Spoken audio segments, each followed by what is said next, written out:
There are a number of different recordings, and you will have to answer questions on what you hear.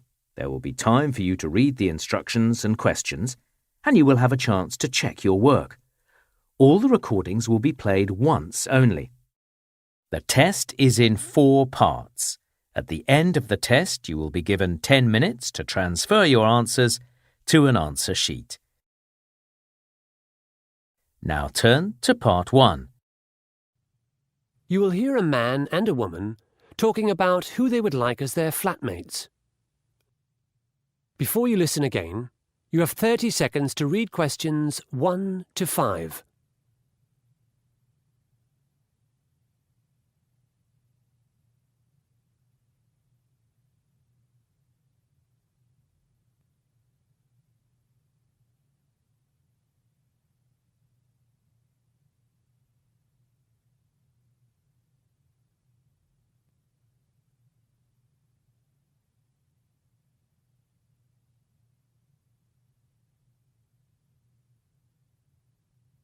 OK, Alex, let's make a decision now.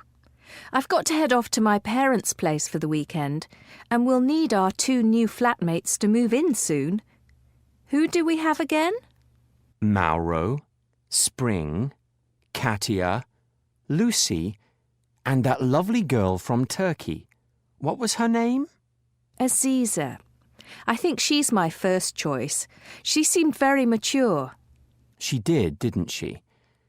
She also said she'd shared a house in Istanbul for 2 years before she came here, so she knows what flatting is all about.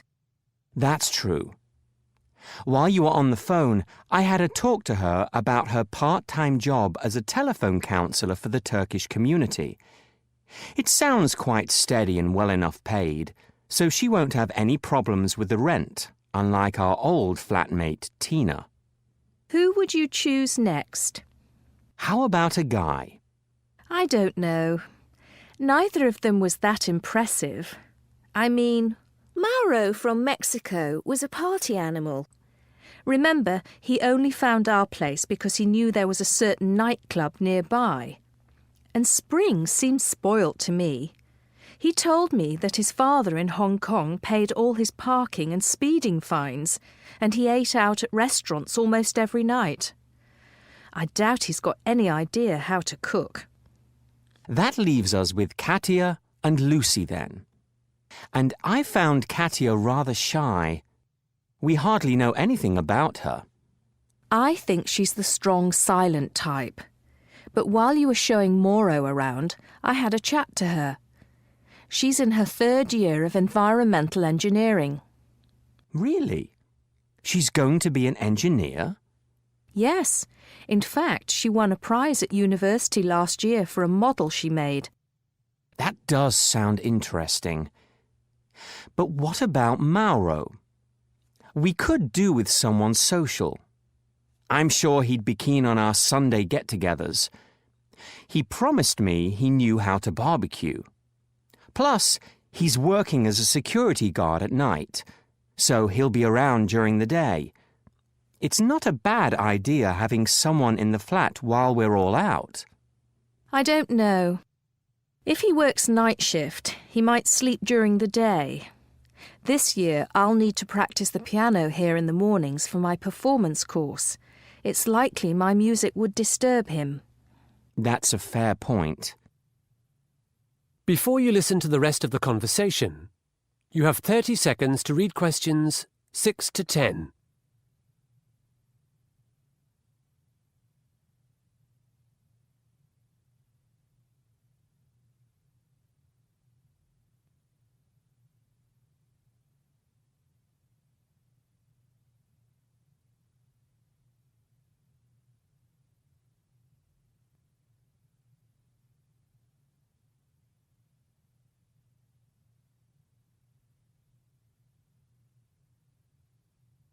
What's wrong with 3 women living here, Alex?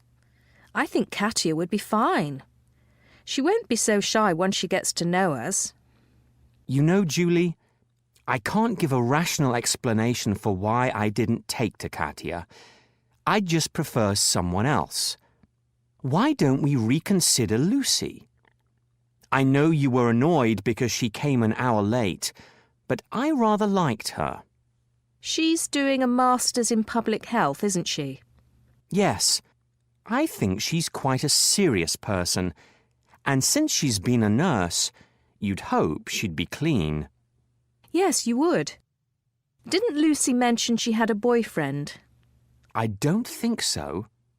I don't want anyone with a boyfriend. Remember Tina? How could I ever forget her? She really did have us wrapped around her little finger. She certainly did.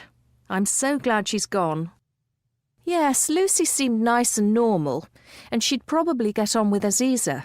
I think they're the same age. I've just had a thought. We need to choose 3 people. Someone we like may have found another place. I love our flat, but it's some distance from the city and not everyone likes an old building. So who should we have? How about Aziza and Lucy and Mauro as reserve? I agree with your top 2, but I think Katia should be backup. I'll call Aziza and Lucy. And if one of them has made another commitment, we'll think again. That is the end of Part 1. You now have 1 minute to check your answers to Part 1.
Part 2.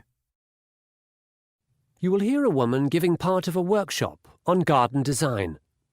Before you listen, you have 30 seconds to read questions 11 to 14.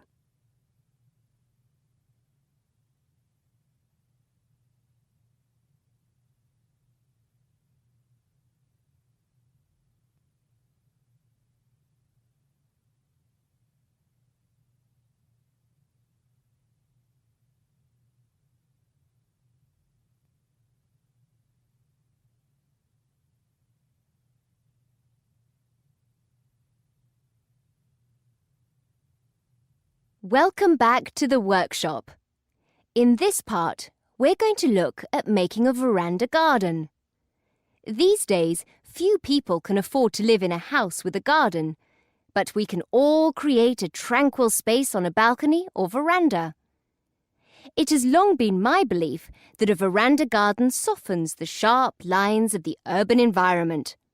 Greenery, blossom, and fruit, which attract birds and insects, bring us closer to nature.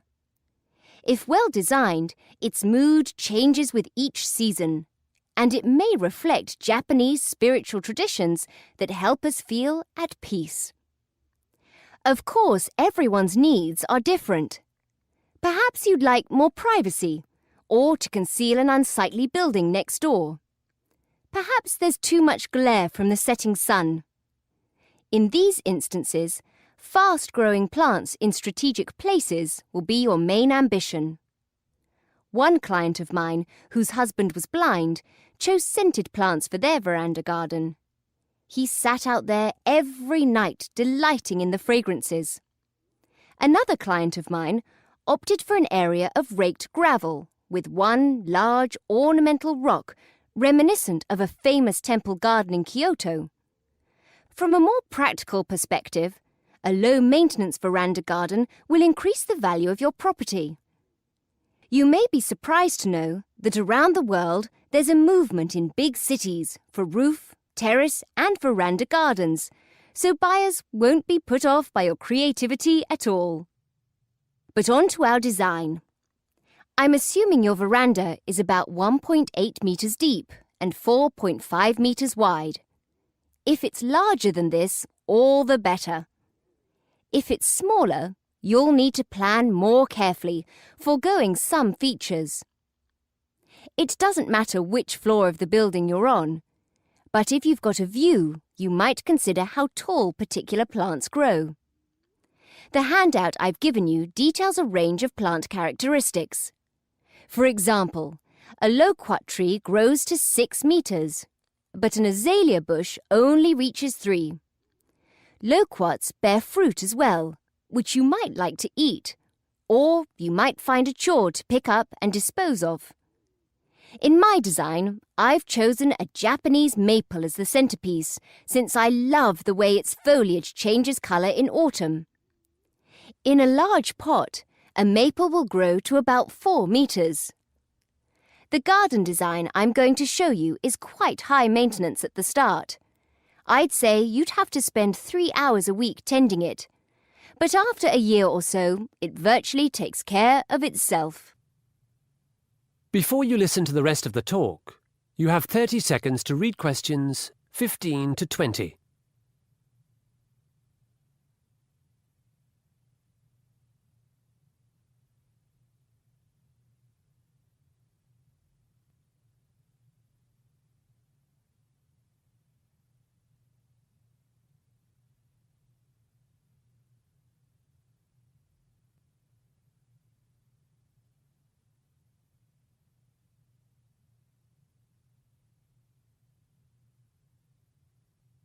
So, let's get started. Your veranda probably has a concrete floor and a low brick or concrete wall around it. It's more than likely you've got a drain in the top right corner. The floor of the veranda garden is the first priority. In my design, I've chosen 4 different surfaces to create a sense of space, and because they react in different ways to light and rain. In a small area, you want to maximise texture. I've chosen practical square concrete pavers for the area under the table and chairs, and elsewhere large irregular stones sourced from a river, and small round stones not much bigger than pebbles. There's also an area of sand which is marked with the letter H in your diagram. You'll find this might be popular with your pet if you have one. After laying the floor, most people construct a wooden or aluminium frame over the concrete wall. Onto this, bamboo is attached for plants to climb up. In front of the bamboo, wooden planters or boxes may be positioned. The choice of plants in these is up to you. But again, think about height, shape, loss of leaves, fruit, scent, and cost. Although maples are expensive, they're beautiful, and I've put one in the centre.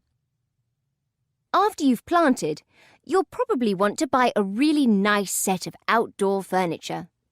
Stackable plastic chairs are a no-no, as in my view, they're part of the ugly, mass-produced culture we're trying to escape. I also discourage people from putting a barbecue on their veranda because they're so seldom used, and they take up such a lot of space. Some people do add features like a small pond or bird bath or a stone lantern to their newly landscaped area. So, happy designing! Any questions? That is the end of part 2. You now have half a minute to check your answers to part 2.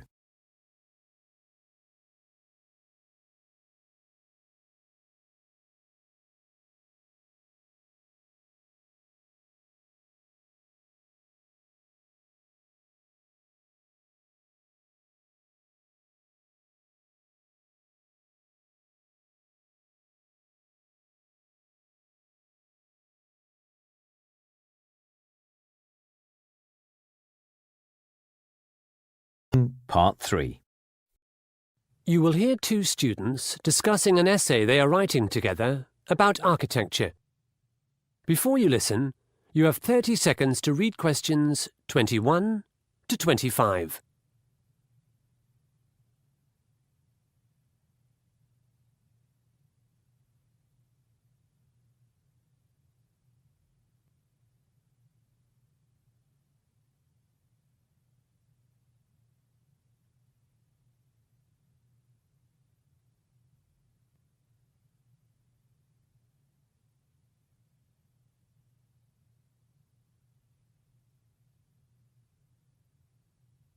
Hi, Helen. How are you? I'm actually pretty excited about the research I've been doing. I've found out heaps about Art Deco architecture in New Zealand. While all the major cities there have pockets of Art Deco, it seems that Napier, a small city on the east coast of the North Island, is considered one of the world's purest Art Deco enclaves. There are so many examples of the style still visible today. Really? I've been concentrating on Bandung, which is in central Java in Indonesia. It is also a major Art Deco city.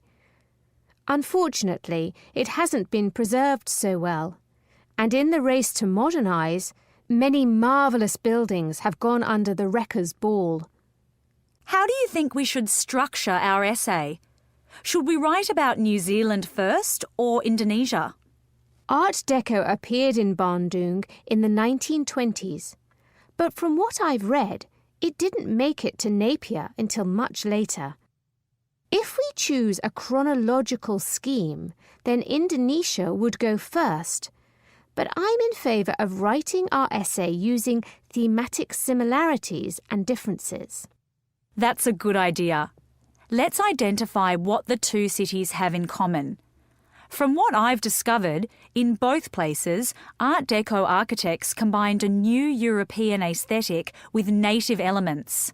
Yes, they did. In New Zealand, Maori motifs were used as decoration. The Maoris are the indigenous people who lived in New Zealand before it became a British colony. There's a sort of spiral symbol called a koru, and there are zigzags, like patterns from Maori weaving, both of which were incorporated into Art Deco buildings. There's a bank in the middle of the city and an old headquarters for a tobacco company, both with gorgeous carved stucco facades that utilise these motifs. Indonesia was also a colony, a Dutch colony. I understand almost all of the architects in the Art Deco period were Dutch, and as you said, they were influenced by a new aesthetic in Europe, but they were also affected by native architectural styles. At ITB, the famous technical institute in Bandung, there are Art Deco roofs that imitate traditional Javanese mosque or temple roofs. That's interesting. I know that the city of Napier was rebuilt in 1931 after a massive earthquake, and since people wanted the town to feel like an optimistic new place, they chose Art Deco for many of their buildings. But I've no idea why Bandung has so much of the style. I was quite puzzled about the prevalence of Art Deco myself. After fossicking in the library in some old journals, I learnt that there was a plan that never eventuated to move the capital from Jakarta to Bandung, so lots of public buildings were commissioned around the same time, the early 1920s. That's curious. I thought the majority of the famous Art Deco buildings in Bandung were large hotels or private houses. I think the split is 50-50, private and public. Certainly the campus of ITB was enlarged then. College education for the rich expanded in the 1920s, and the local tourist industry was taking off as well. You're right, we've got tourism to thank for the grand Art Deco hotels like the Savoy and the Pranger, built in the late 20s and early 30s. Photos of the foyer and ballroom of the Pranger are so romantic. Before you listen to the rest of the conversation, You have 30 seconds to read questions 26 to 30.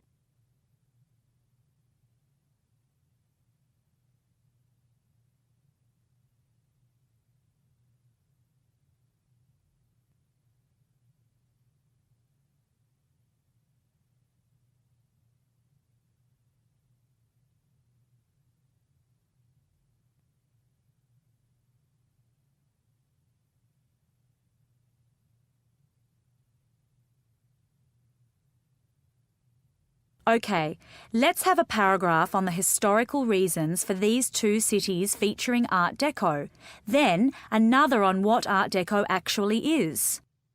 It's a French term, isn't it? Yes, one influence was the 1925 Paris International Expo of Decorative Arts. But Art Deco was chiefly a reaction against the previous style of Art Nouveau, which had held sway from the end of the 19th century. That was all about nature and fluid forms, whereas Art Deco celebrated the machine age and the geometric. There are lots of influences, aren't there? Should we include anything on building materials? Definitely. They were different from the past. More concrete was used, more steel, more glass. These days, people rave about Art Deco, but at the time, it was considered somewhat low class because the materials are quite inexpensive and fabrication was rapid. These concepts were in stark contrast with some of the previous notions of craftsmanship in building. Yes, we'll certainly need a paragraph on materials. That is the end of Part 3. You now have half a minute to check your answers to Part 3.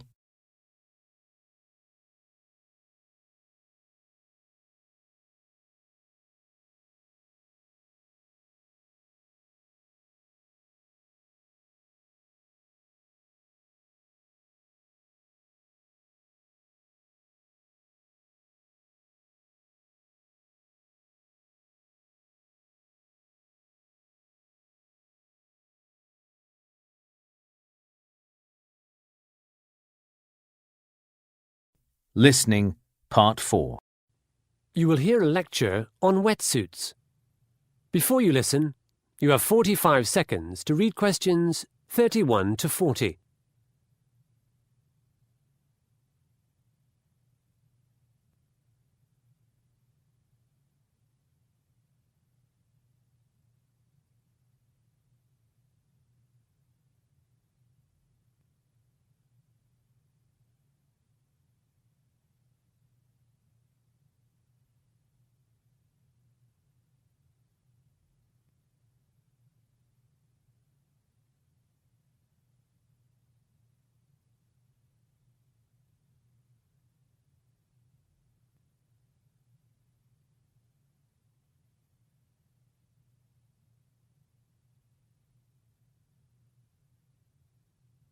Welcome to the Monday Design Forum. Today's item is the wetsuit, used by water sports enthusiasts, by surfers, divers, canoeists, and long-distance swimmers. Long distance, mind. I'll tell you about the great swimsuit debate a little later. The reason I chose the wetsuit for a case study is that it exemplifies two design themes: the importance of materials and reliable production techniques. I may not look the sporty type, but I've been diving for 20 years. In that time, I've had 8 wetsuits. Like much else after 1945, technology has just kept on changing. My first wetsuit was French and very expensive. It was made entirely from sponge rubber. It looked great, but it was horrible to get into and out of, and it weighed a ton. In general, first-generation wetsuits were liable to rip when being removed and were rather heavy. Pretty soon, I swapped my Pesh Spore for a lighter neoprene version. So, what's neoprene? It's a synthetic material considerably lighter than rubber. It's still spongy because it contains tiny bubbles of nitrogen gas. Since gases have lower thermal conductivity than liquids or solids, that is, they don't transport heat well, the body heat of a person wearing neoprene escapes only very slowly through the material. This means that a diver in a neoprene suit stays warmer longer than one in a suit made from rubber. Wetsuits are a recent innovation and were invented in the U.S., but there's no real agreement by whom or when. Hugh Bradner tried to patent a design in 1951.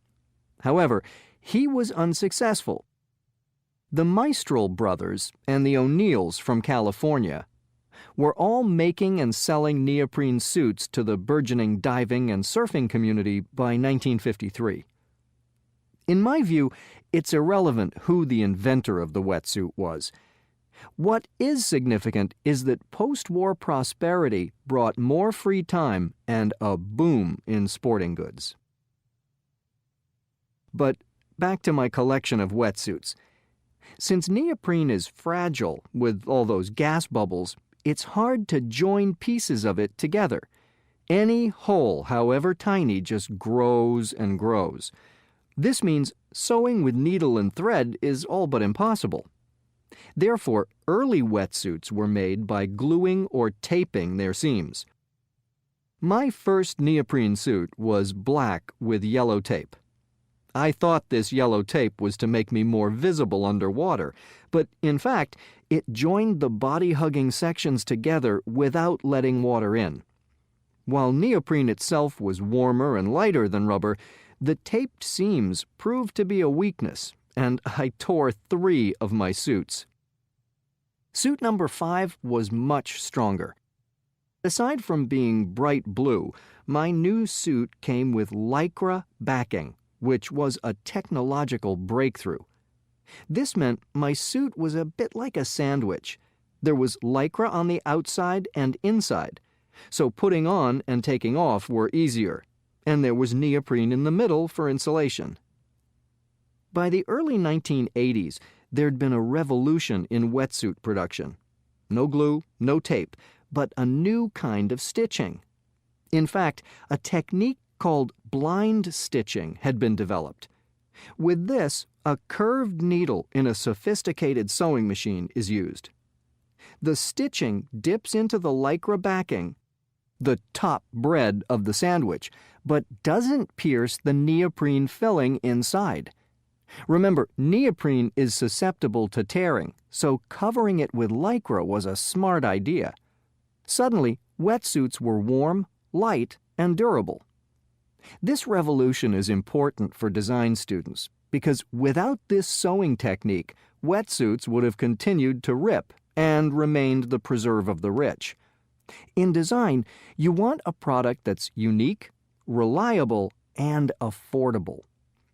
I admit I'm still wearing my neoprene suit from 3 years ago, but I've heard there are now models on the market with inbuilt heating panels, and yet others made from a mix of fibers that include merino wool and titanium.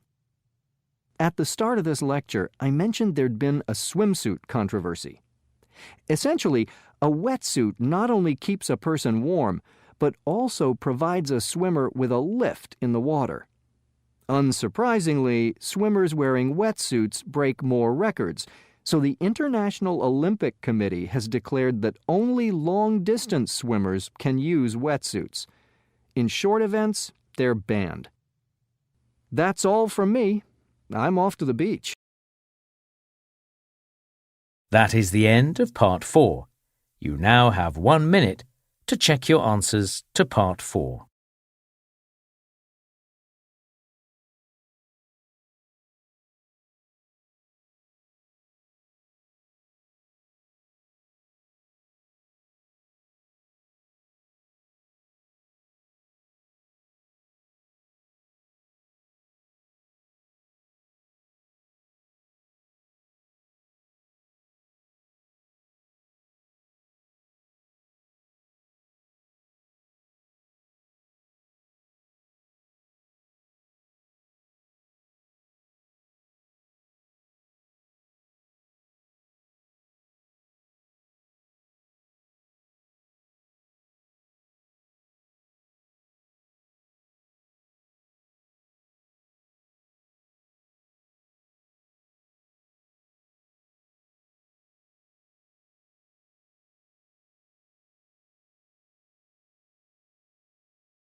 That is the end of the listening test.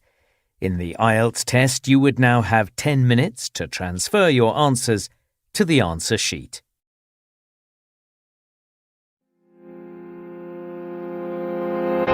Sometimes we forget why we're here. It's easy to fall off track. These help us remember. These battle scars don't look like they're faded, don't look like they're ever gone away. They ain't never gonna change. These battles. Growing up I had a dream, something no one else could see. Tell me what it means when your faith is falling beneath your knees and you can't breathe. Everything you see reminds you of what you're not or something you won't be.